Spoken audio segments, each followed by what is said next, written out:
Good afternoon and welcome to a recording of the Cotswold Lecture for 2026. I'm Chris Bray, the backgammon correspondent for the Times of London and also the author of 9 books, including Backgammon for Dummies and Backgammon to Win.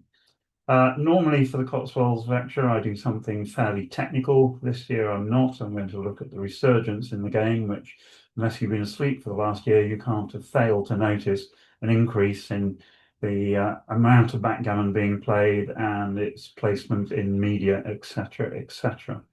So I am just about to share a screen with you. And there we go. So we're now going to go on to slideshow, which we're going to start. Okay, and then the sharing stops for some reason, and then we have to go back in. Off we go. Okay. So now this presentation is called Quo Vadis Backgammon. Basically, where is the game going? And before we do that, sorry. So a little bit of personal history actually to start the lecture off. I haven't always been a backgammon correspondent. And back in the late 90s, early 90s, I used to write articles for the guys at the Double Fives Club in London. And then there was a mild resurgence of the game at the end of 93. And I thought it would be a good idea if we could get something about it into the press. So I wrote the article that you can see in front of you. And I submitted it to the Times, the Telegraph, and the Independent, which was a fledgling newspaper. That was in round about October, November 93. I heard absolutely nothing, so I thought, oh, well, never mind, I'll just go back to writing articles for the guys at the club. And then in January 94, I had a phone call from one of the editors at the Independent. He said, oh, just found this article in the bottom of my in tray, and we'd like to publish it. And I thought, well, that's really nice of you, and what's more, we're going to pay you. And I thought that was even nicer. So they did publish it. And as a result of that, they didn't really have a games page at the time, but they then got their act together. And I wrote about 7 or 8 articles in the rest of 94, and then it became fortnightly. And then they employed Bill Hartston, a chess grandmaster who I knew to be the editor of the games page, and we moved it to weekly. And I was the backgammon correspondent for the Independent for 22 years until it went digital and killed its games page. I had always hassled the Times because I believed it should have a backgammon column. And in 2019, they finally agreed with me. So my column reappeared in December 2019, and it's been there ever since, every Friday in the puzzle section of the paper. So that's how I sort of became a journalist interested in writing. Let's look at the game. So we're going to look at this in 4 areas: the origins of the game, the roaring 20s, 1920s, the swinging 60s and 70s, and now perhaps the new roaring 20s. The origins of the game, there are 3 great board games: chess, Go, and backgammon. They all have pedigree, they all have history. Backgammon is often reputed to be the oldest board game in the world. And yes, a board with 24 points and 15 checkers on it was unearthed in Mesopotamia from 3000 BC, but they weren't playing the game that we know as backgammon today. Similarly, chess was invented around 400 AD, but only became the game we know today in around about 1500 AD, when the Queen was given license to roam the whole board rather than one square at a time. Go has been played for about 4,000 years, fundamentally the same game over those 4,000 years. So if you want the oldest board game in the world, maybe it's Go. You could make a case for backgammon. But they are all 3 great games. We're going to pick it up in Roman times when it was known as Duodecum Scriptura Tabula. And you can see there a board, 24 points, 15 checkers, but 3 dice. There's a very important difference between then and now. The Emperor Claudius had a backgammon chariot on the back, backgammon board on the back of his chariot for long journeys. Nero played backgammon for the equivalent of $10,000 a game. History does not record what happened to anybody who actually managed to beat him. This rather long description was abbreviated to tables, and we'll see it reoccur in a moment or two. The first documentation of any significance of the game of backgammon or a variant thereof is the Book of Games, a Spanish book published in 1283. And again, 24 points, 15 checkers, but still 3 dice. And so that book contains up to about 20 games that you can play on that board. We'll move forward a little bit more in time to the Mary Rose, Henry VIII's flagship, which went down the English Channel in 1545. This board, remarkably, was recovered from the ship when it was brought to the surface. They might not have had any sanitation on board, but they had a backgammon board, so obviously going in the right direction. But it's remarkable that the board survived so many years underwater. And as I said, the game became known as tables, and it appeared in art, which I'm not covering today, but it appeared in lectures, so Chaucer's Canterbury Tales, and probably perhaps more famously in Love's Labour's Lost by Shakespeare. So you can see the bit in red that's highlighted. The game of tables and the game of backgammon probably coexisted for quite some time, and then there was a transition from one to the other. Somewhere after the death of Shakespeare in the early 17th century, backgammon, we think, began to appear. The origin of the name is not written down anywhere. Best guess is the Old English words beck and gammon, meaning backgammon. But again, the internet wasn't around in 1645, so we can't actually confirm that.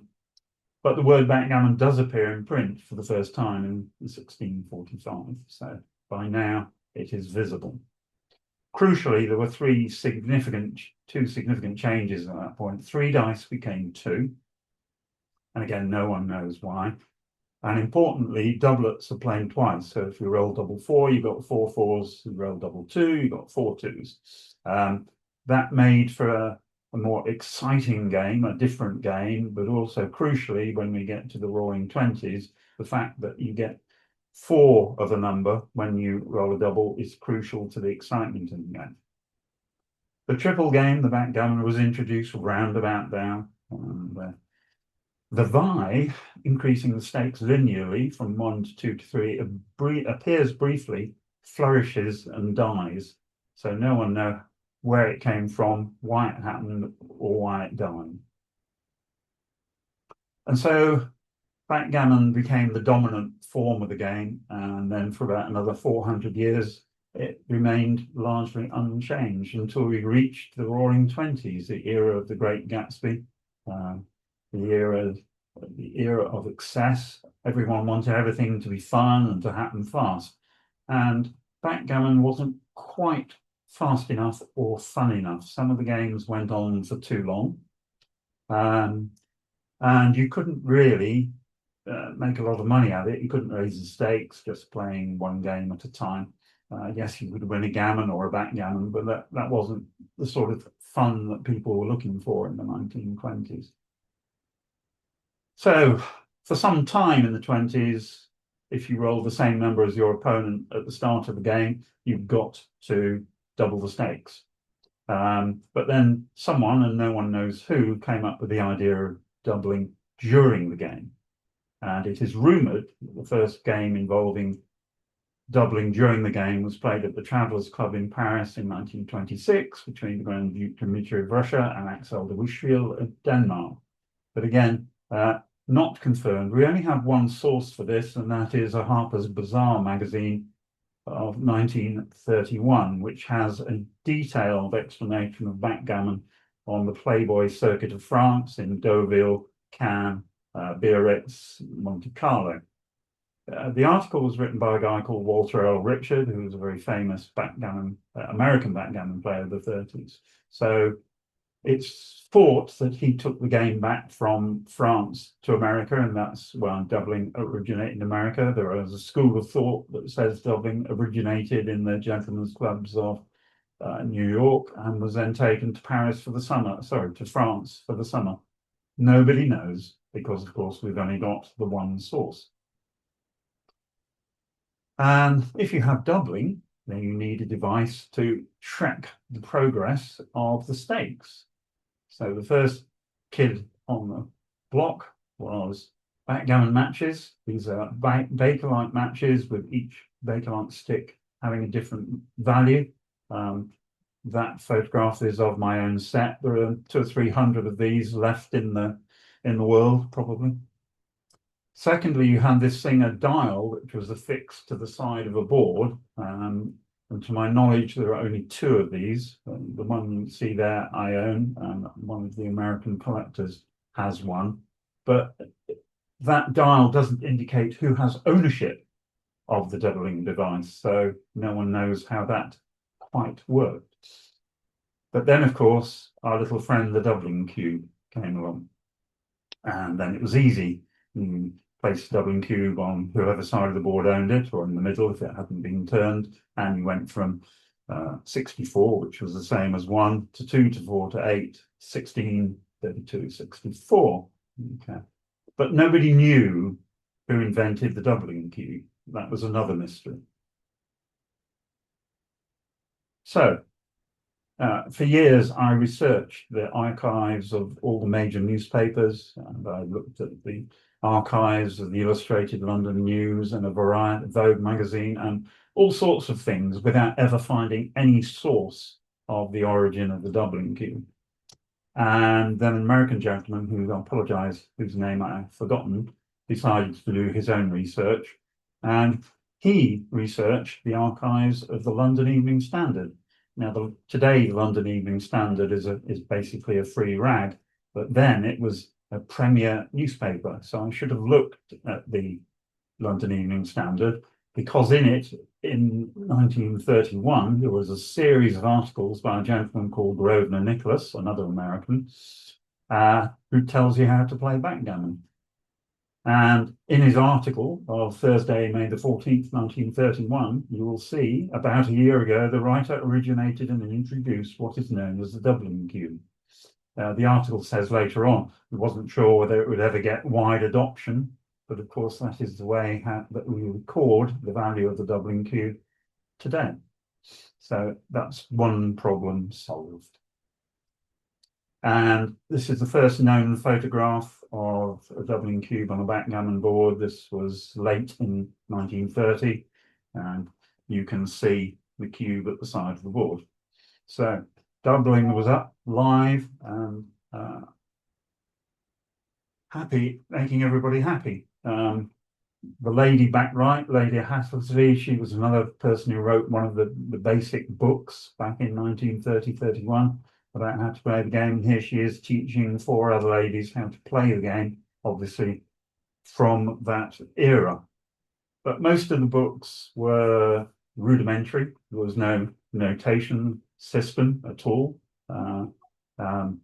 Doubling was hardly mentioned. It got a brief mention in a couple of books, and one of the books talks about the basic 25% take point for an initial double.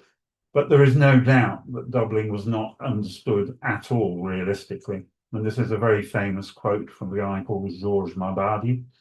If 2 absolutely perfect players engaged in a match, there would never be an accepted double. And we all know that that's complete tosh. But they didn't really understand what had been invented, or how powerful it was, or indeed how complex it would become. Now, of course, these dates are all around 1930-31.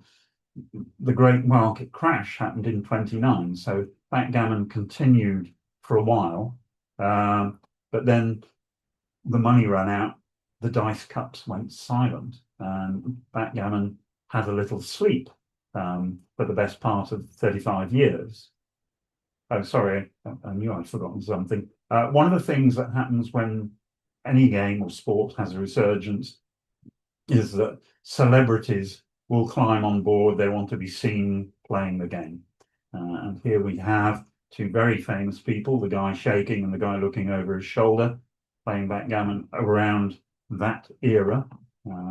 You have 10 seconds to try and identify the two gentlemen. So, not easy, but when you take people out of context, they're sometimes difficult to recognize. So this is Groucho Zeppo Marx playing backgammon. So I say the dice cups went silent and nothing much happened in backgammon until the sort of early 1960s, around about 63, 64, 65. And you may not be playing the game today except or because of the gentleman on the right here. So he is Prince Alexis Obolensky. He was a Russian emigre.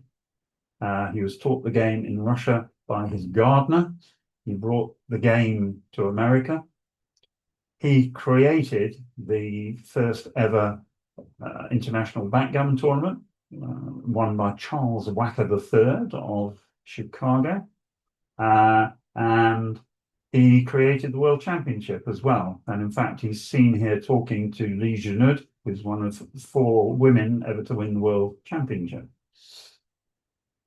And this is the World Championship final of 1967, which pitted Tim Holland, the gentleman seated so you can see him, wearing a very smart tie, playing a guy called Porter Ijan. So this is not quite modern day streaming.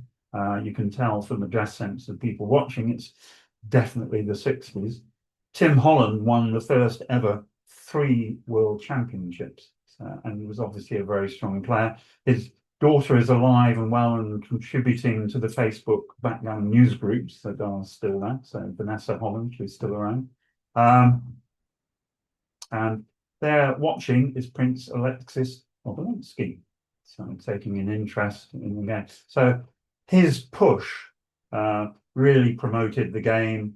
It became visible, and in the 60s and 70s, certainly towards the end of the 60s, early 70s, you couldn't move in pubs and clubs and bars without bumping into a backgammon board.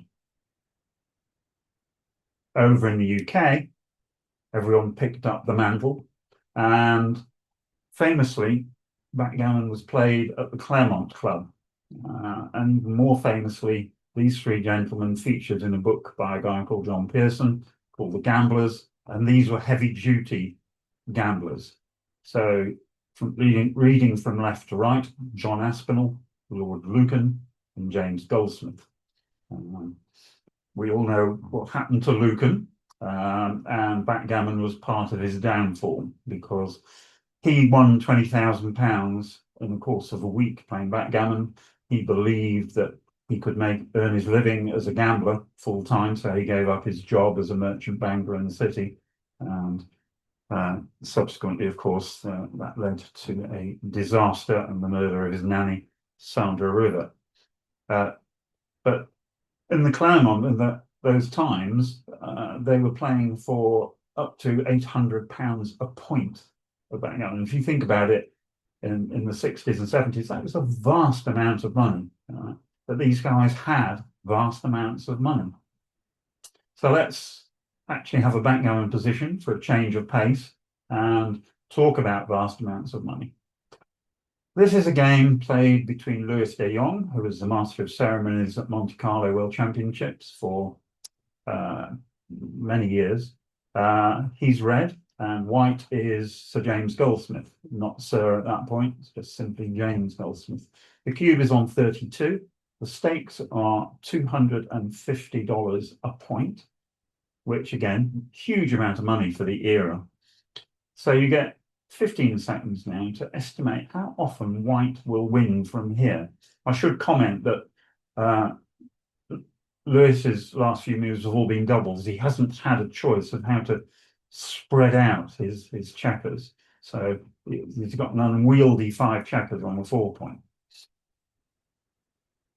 So what do you think? Well, the answer is about 7%, 6.7%. Now, what happened is illustrative of how people gambled at the time. Lewis, red, rolled double 4 and took off 4 checkers. So he's now got 8 checkers off the board. If he gets hit, he should be able to get in and get round before Goldsmith gets all of his checkers in. But Goldsmith now rolled double four, entered all four checkers, hit the exposed checker on red's 4-point, and then closed out his board. And sometime later, Lewis's checker is still on the bar. Goldsmith has a perfectly closed board. Now, if you know backgammon well, you'll know that basically if you have 8 checkers off, you're about 50-50 to win the game. So Lewis, who'd obviously been looking forward to winning a large amount of money, but now wasn't, said to Goldsmith, "Look, James, it's ridiculous. We've got a 32 cube. We're playing for $250 a point. It's far too much. Let's call this a wash, i.e. call the game off." That didn't happen because James Goldsmith was already very rich. So he said, "Look, Lewis, I understand your point of view, but I'll tell you what we're going to do." And he pushed the cube across the board on 64. Now, obviously, Lewis de Jong had no choice but to take. It was an even money bet. Equally sadly for him, Goldsmith bore off his checkers quickly. Lewis never got in or got round, and he ended up losing 64 points or $16,000. Again, huge amount of money. So one word of caution is don't play for high stakes with high rollers who are well bankrolled. Be very, very careful. Now, that was a bit of fun. And then, not long, in 1973, Victor Lowndes of Playboy fame bought the Claremont Club from John Aspinall, and he wanted an event to put it on the map. So he set up the UK versus USA match between the UK and the US. For the UK, we had Joe Dweck and Philip Martin, and for the US, we had Barclay Cook and his son Walter. And they played 40 games, money games, using duplicate dice, which didn't work at all. I mean, same dice in both rooms.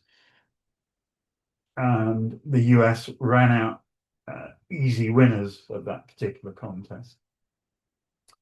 That was held at Claremont. Standing back left is a guy called David Dorrell, who was the the backgammon instructor at the Claremont. And he was the first really to invent a form of notation for recording backgammon games. It is remarkable that before 1973, no one had written down an entire game of backgammon.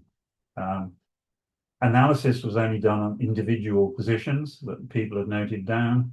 All analysis was done by hand rollouts, which statistically was meaningless. So the game had existed for thousands of years and nobody had written down a whole game. But UK versus USA was the start of it. A few years later, Kent Goulding produced a series of books called Backgammon of the Champions, where games were recorded. And backgammon moved forward significantly. 3 years after that match, Paul McGreal, the father of modern backgammon, published his seminal work, Backgammon, strangely enough, a good name for it. Paul was a chess master, IQ of 180 plus, who decided to give up chess and concentrate on backgammon. And then for the rest of his life, he played backgammon and poker. But his book was the first to establish some of the theory of backgammon, a lot of which is still relevant today. Let's look at a couple of positions from the era. So back in 1976, there were 2 major championships: the European Championships held in Monte Carlo, and the World Championships, which were at that point held in the Bahamas. Oops, sorry. In the final of 1976, Joe Dweck, who we've already seen, played Kumar Motokasis, who was an inveterate gambler. They reached 24 all in a match to 25, so the cube's dead, and this is the crucial position in the final of that tournament. Red has a 4-2 to play, and again, you get 15 seconds to choose between making red's 4-point or splitting 24 to 22 at the back and hitting with 5-1 in red's home board. Your 15 seconds starts now.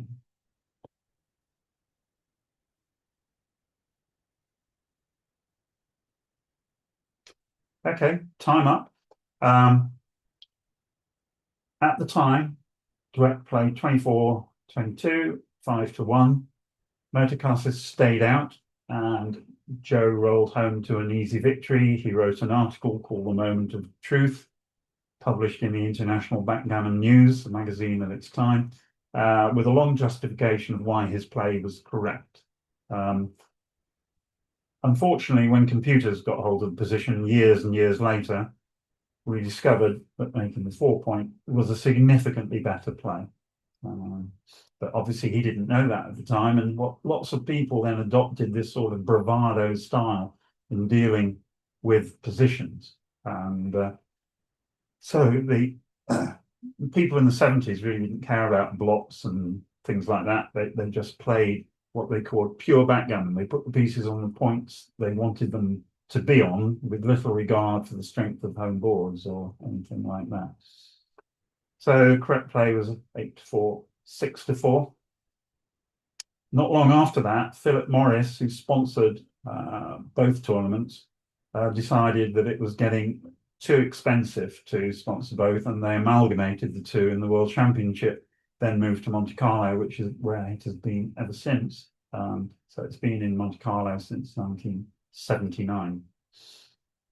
And Dweck got to the World Championship final in 1981 and played Lee Genoud, the lady we saw earlier. This is the key position from that final. Match play to 25. Joe trails 19-23. He's already doubled Lee, who obviously can't use the cube to win the game because 2 points wins the match for her. How do you play 2-1 as red? Your 15 seconds has started.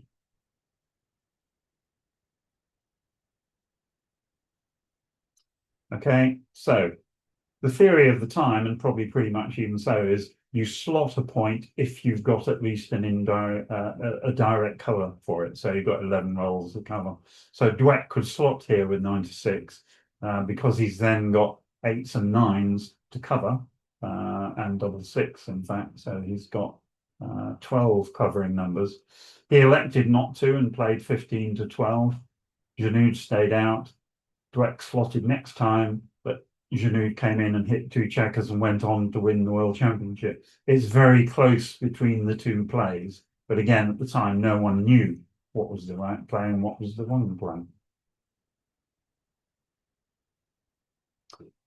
And if you read backgammon magazines at that point in time, the Las Vegas Backgammon magazine was probably the most popular magazine at the time.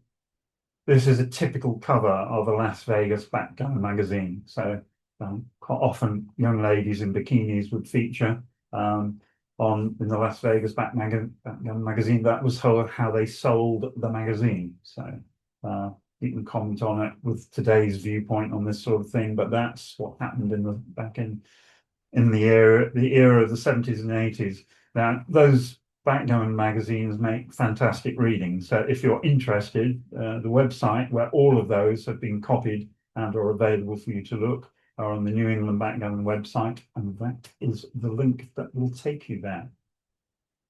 But by now, computers were coming into play, and the first ever backgammon computer, was a thing called Gammanoid, written by a guy called Hans Berliner, who was a chess master as well. And that appeared in 1979. Then you got a PC-based backgammon program in 92 called Expert Backgammon. But the real huge leap forward came from 1994 onwards, when neural nets got involved. Now, neural nets are fundamentally what underpin today's AI, artificial intelligence. And backgammon then took a huge leap forward in terms of theory and understanding. And in 1994, when TD Gammon came out, it was the start of the rewriting of backgammon theory, which was then fundamentally flawed. In 1979, Gammanoid took on the guy who just won the World Championship, Luigi Villa, in a 7-point match. So This was really to demonstrate that there was, in fact, a backgammon computer.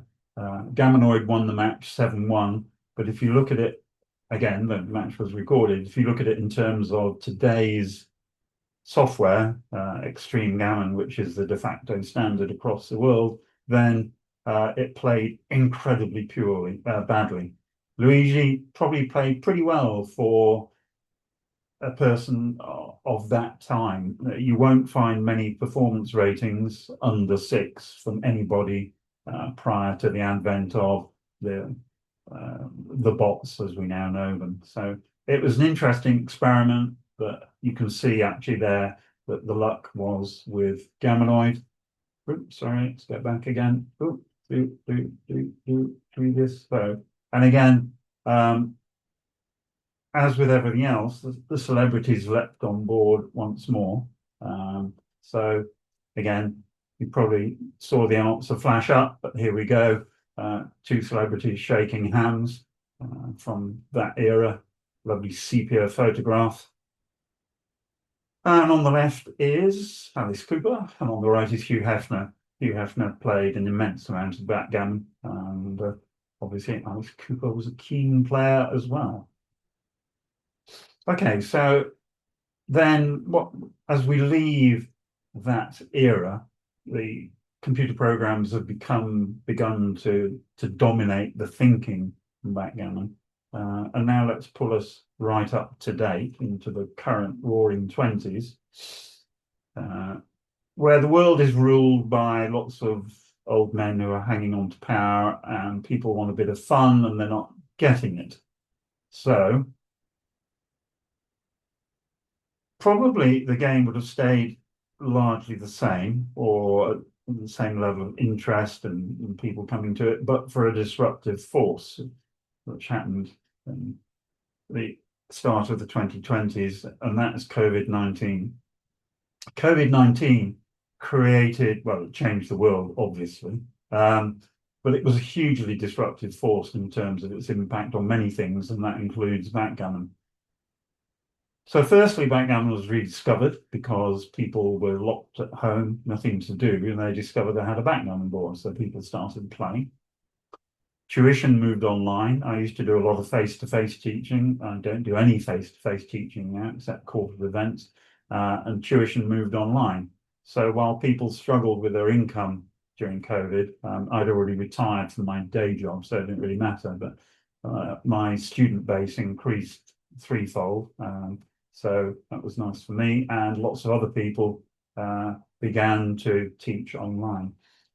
Then we got online tournaments and matches, they all mushroomed, and the bots took center stage. So instead of focusing on money, people focused on their performance rating, because now you could analyze your performance and you got some idea of how good you were.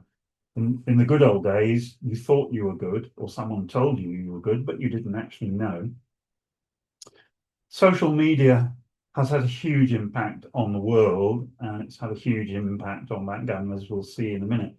And instead of just basic books, what we began to get was a whole series of very high quality books from people who really understood the game. Streaming appeared. So unlike that 1967 World Championship final, now you can watch backgammon day and night. Every major tournament has streaming. So if you're interested, you can always catch up on the final from the most recent tournament. Commentary improved, but only gradually. Backgammon players don't necessarily make great commentators, and that's true of football, cricket, any sport. But because you're very good doesn't mean you're a good commentator. So trying to get the right people to commentate is a very important aspect of backgammon as we go forward. I talked about very high quality new books. These are 8 of the top books that have been published in the last 6 years. You can be forgiven for not reading the theory of backgammon. I have a maths degree and I struggle with some of it, but it's really very much a treatise on the theory of backgammon. You won't learn as much from reading that as you would from reading Dirk's most recent book, To Hit or Not to Hit, That Is the Question, which I believe to be the best backgammon book that I have ever read. It's stunningly good. And if you think about the theory of backgammon, back in 1976, we had McGreal's backgammon. Then a guy called Jeremy Beguy did a thing called Classic Backgammon Revisited, where using computers, he analysed the books from the preceding era and pointed out where they were wrong. So a lot of Paul's work was correct, but there were mistakes. So Classic Backgammon Revisited needs to be purchased if you have a copy of Backgammon, so you can understand which positions are right and which positions are wrong. And then we get the theory of backgammon by Dirk Schumann, the German master. And one of the things that the guy said in his book is the pendulum of style continues to swing throughout the modern era, but the art gets shorter as progress is made, meaning we're only making incremental improvements in theory. We have to make huge improvements in play, by the way, because people still make huge errors and blunders and so on. But at the very top of the game, the understanding of the game is very, very good nowadays. But temper that statement with the fact that AI, modern AI, rather than extreme gammon, which is 17 years old, what will happen when the newer engines, the AI engines, get involved in backgammon, we don't know. So there's a rider on the quality of backgammon. So what type of game are you playing? Is it a gambling game? Is it a social game? Is it a mind game? Which of those describes what you do? And in fact, it's all of the above. So now let's look at firstly the social side of backgammon. So the New York City Backgammon Club, a lady called Remington Davenport arrived from San Francisco into New York. She got 7 friends in a bar and she plays some backgammon. This is 2023. And from there, it has mushroomed, right? So this is a typical New York backgammon scene evening. They play in bars and clubs and so on. One of the advantages of backgammon is you don't need to play in a quiet environment. It's more fun, actually, in a bar. There's always a lot of noise around the backgammon game, and particularly in a high-stakes charrette. So from those 7 people, Remington now has 5,700 followers on Instagram. An email. It's all driven via Instagram, and the demographics are interesting. It's 50-50 male, female, which is not where backgammon came from, which was sort of like 80-20 male, female, typically. So particularly the women enjoy playing something and having some fun in a non-threatening environment. It seems to work really well. It's not quite the new Tinder, but it might edge that way. We will see.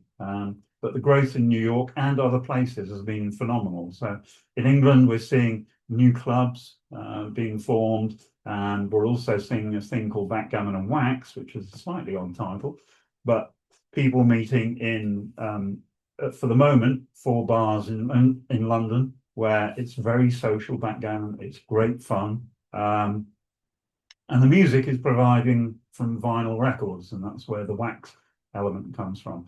The picture on the right comes from the front of the Times about a month ago. So backgammon then made it into a leader on the Times. So more and more media coverage, more and more people getting engaged, more and more people having fun, which is as it should be. And you know you've made it from the social side when your game appears in Emily in Paris on Netflix. So we'll come back to that in a minute. But for the game to succeed and progress, it's going to need significant media exposure. And, if you think about what Queen's Gambit, the TV program, did for chess, then what you want is the equivalent for backgammon. And working on talking to a number of TV producers about that. So that's a quick look at the social side. What about the professional side? Well, this is Paul McGreal's view, and I'm going to read this. People think there's so much luck in backgammon, but that's very unfair. They think there's not that much to the game. That's totally false. Backgammon is much, much more difficult, much more complex, much deeper than anyone can imagine. The dice create the surface chaos, which is always riling things up, but there are patterns underneath the surface that involve advanced, beautiful, non-obvious, non-trivial ideas. It's my job to uncover these patterns. And that is what he spent his life doing. I tried to write a book with Paul probably about 3 or 4 years before he died, but working with Paul McGreal with an 8-hour time difference was virtually impossible. His mind would shoot off all over the place, and we never quite got there. But I do have his ideas for the chapters of the book and something between 300 and 500 positions that he had recorded. And here's a slightly more up-to-date view, if you like. So Miranda Moulton is from the UK. She won the Women's World Championship in Monte Carlo last year. So her quote, "I think what fascinates me about backgammon is the depth and complexity of the game. I study aerospace engineering, and it feels like once you understand a concept, it's quite concrete. However, with backgammon, it feels like there are always more layers to be uncovered and understood. I love it." And I think that's a great quote because for me, it sums up the complexity of backgammon and also just how much fun it is and how much of a challenge it is intellectually as well. Teaching backgammon, which I've done for years, is an interesting challenge. This is the Valencia Science and Art Museums, which I visited earlier this year. And while I was there was an exhibition of Leonardo da Vinci, the world's greatest polymath. And what I took from that was one of his quotes. There are 3 classes of people: those who see when they are shown, those who do not see. I have no problem teaching the first 2 classes.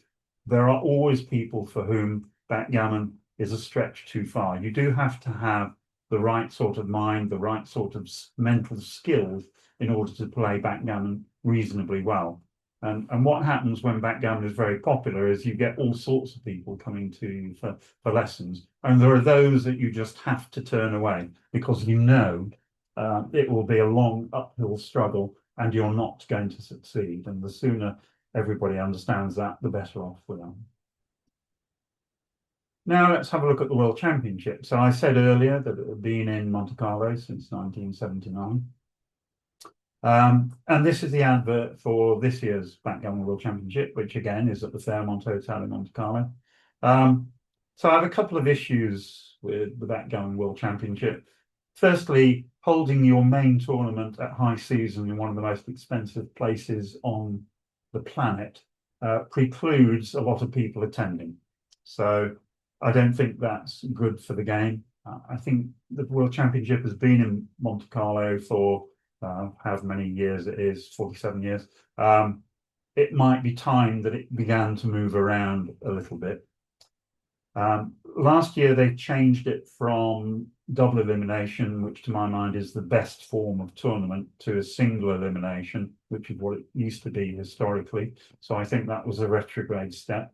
These are my opinions, so you may well disagree with me. You might want a single elimination or a triple elimination tournament, but it's a very expensive place to go. And personally, I've never liked Monte Carlo, but again, that's my opinion. So you will all have your own opinion. Now, the World Backgammon Federation, which basically looks after backgammon on a worldwide basis, is going to has been running the World Team Championships for many years. This year, it's going to include a World Individual Championship as well. That's going to be held in London in the last week of August. Now, as I live 15 minutes from where that tournament's going to be held, it's a no-brainer for me. I shall be in London. I won't be in Monte Carlo. But we will see, how these things play out over time. I just think it's got too expensive for Monte Carlo. Let's have a couple of backgammon positions to keep us amused. This is from last year's final. Red is Timo, and I can never pronounce his surname, so I apologize, from Finland. He's trailing 14-17 to 19. He's playing Doran Claxon, I think it is, from South Africa, who's been leading the whole way. In this position, red offered cube to 2, and white should have known, if he'd been playing a long time or played a lot of tournaments, that this was a comfortable take. White, sorry, let's go back. Sorry. When you offer someone the cube to 2 and they only need 2 points and they're not at any risk realistically of losing a gammon, it's nearly always going to be a comfortable take. Red has work to do to bring this position home, and I should have been able to flash up the or keep the answer hidden, so I apologise, I made an error there. But any very good player will know that this is no double and a take. Red has to improve slightly before he can offer the cube. But of course, what's good in theory and what's good in practice are two completely different things. So Timo not unrealistically offered the cube and got a huge bonus when white passed the cube to make the score 16, 17 to 19. The game then progressed and it became double match point. So whoever won the last game won the match, won the title. And under the pressure of the event, I'm afraid that the player of the white checkers pretty much collapsed in that last game and made 2 or 3 significant blunders. Timo, who played very well throughout with a very low PR, ended up winning the World Championship. It made for an exciting final. Would it be better if you had 2 very strong players in the final? You can discuss that. I have my view, you will have yours. So no double and take. Even more fun, let's try this one. This is the final from 2022. Red is Zdeněk Ziskin. White is Sander Lylov, Denmark. And Red had been trying to play what's called the snake, getting all his checkers sent back, then creating a prime and rolling it around the board, a very difficult technique. This is taken from the middle of that game, so it's only 3-4 to 21, so the score's pretty much irrelevant. Red owns a cube on 2. How do you play 5-4? And yeah, I could give you 15 seconds, I could give you probably 20 minutes, and you'd still be thinking about it. Extreme Gammon's opinion was that the right play would be to hit 2015 and make the 6 point 10 to 6. Who knows? That may be the best play. What was actually played was 24-15, which was nearly certainly wrong because it gave up the rearmost anchor at a time when you don't know whether you want to hold on to it. Can we trust XG's solution for this position? Not at all, because this is the sort of position that it's not very good at. Okay, so a little bit of fun there. What happened was that single game destroyed the performance ratings of the 2 players, and you can see they were 5.2 and 6.4, which for players of that class are very, very high performance ratings. So back games destroy your PR, so take care when playing. Now let's just move it forward to a couple of weeks ago, just to understand the difference between those last 2 positions and a modern tournament. So here we have a game between, or a match between the world's only 2 super grandmasters, Dirk Schiemann of Germany and Moshi of Japan. To be a super grandmaster in backgammon, you need to demonstrate the ability to play with a performance rating of 2.75 or under. And they're the only 2 players in the world who can do that. There are lots of other players who are close, but they are the only 2 at this point in time. So Dirk is trading 0-6 to 11. He's got 3 rear checkers. White's got 1 checker trapped, but the rest are free. But White's got a difficult home board structure. Now, this position came up, and you look at this position, and you have a fleeting thought as to whether red should redouble. And then 99 out of 100 players will not double this position. Dirk has a very deep understanding of backgammon and particularly handling the cube in complex positions. And it came as a surprise, I think, to virtually everyone who was watching when he did redouble to 4.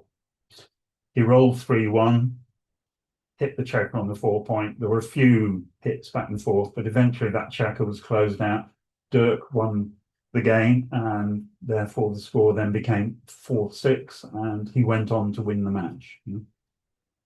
Now that redouble, you might think is, even if it's a redouble, it's borderline, but it isn't.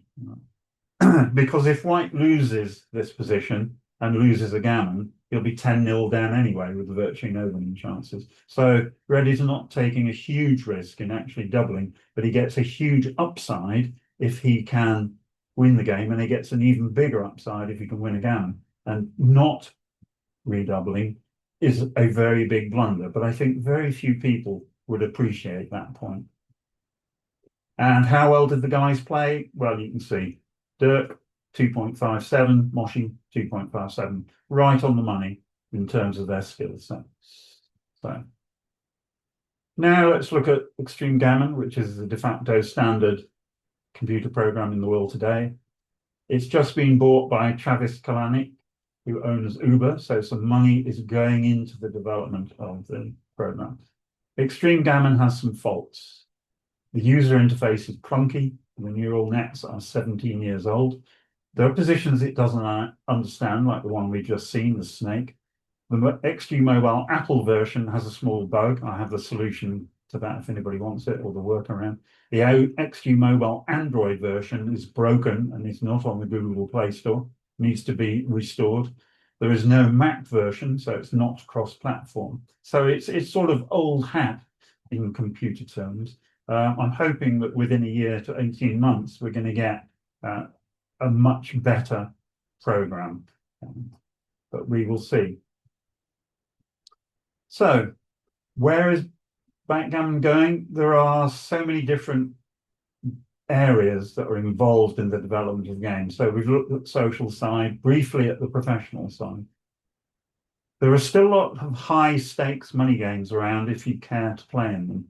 I've played very few money games since the start of COVID, but there are lots of people who are still playing high stakes backgammon. The media is crucial to the future of the game. So I said, we want the backgammon equivalent of the Queen's Gambit. We want more and more exposure as quickly as possible to keep the momentum of what has happened in the last year going. We want some celebrities on board. They may not be any good, but they're great for advertising. So if we can get a few celebs on board, play a couple of pro-am tournaments, whatever, it will be great for the game. And finally, and really importantly, what is the future of AI with regard to backgammon? It's not at all clear where it will go or how it will progress. These 6 circles will intersect over the next year or two as this whole thing plays out. And what the end game is, I have no idea, if I'm going to be perfectly honest. I hope that the game that I love will continue to develop and involve more and more people and give more and more people some fun, but also the intellectual challenge that the game presents. So my wanted list is this. I want XG3, the new version of Extreme Gammon. I want celebrities involved. I want TV coverage. Streaming from tournaments is patchy. So there's some good stuff out there and there's some good commentary, but there's some very amateurish streaming and commentary, and that's not great for the game. So we want the quality of streaming and commentary to improve. We would also like sponsors. So back in the 70s, the tobacco companies were the main sponsors. Obviously, that's not going to happen in the 2020s. It doesn't mean some of the luxury brands cannot get involved and put some money into the game and get advertising and returns in that manner to justify the sponsorship. I would also like to see World Championship changes, as I've already said. If you're happy with the current version, that's absolutely fine. We can agree to disagree. And here's one last thought. So I'm going to take this from Siebert Tarash, who's a chess master, and I'm going to paraphrase what he said. Backgammon, like love, like music, has the power to make people happy. The game has survived for 5,000 years because it has the power to make people happy. It has excitement. So if you think about a game of football, there may be 3, 4 goals in a match. That's 3 adrenaline moments. In backgammon, you get significant amounts of adrenaline moments in every game, and in a long match, you'll get a whole lot more. And that is the reason that the game has basically succeeded for all those years. So I hope you've enjoyed listening to that. I hope it's given you food for thought. I hope you spread the word, and I look forward to meeting you over a backgammon board at some point somewhere. For now, I wish you good afternoon.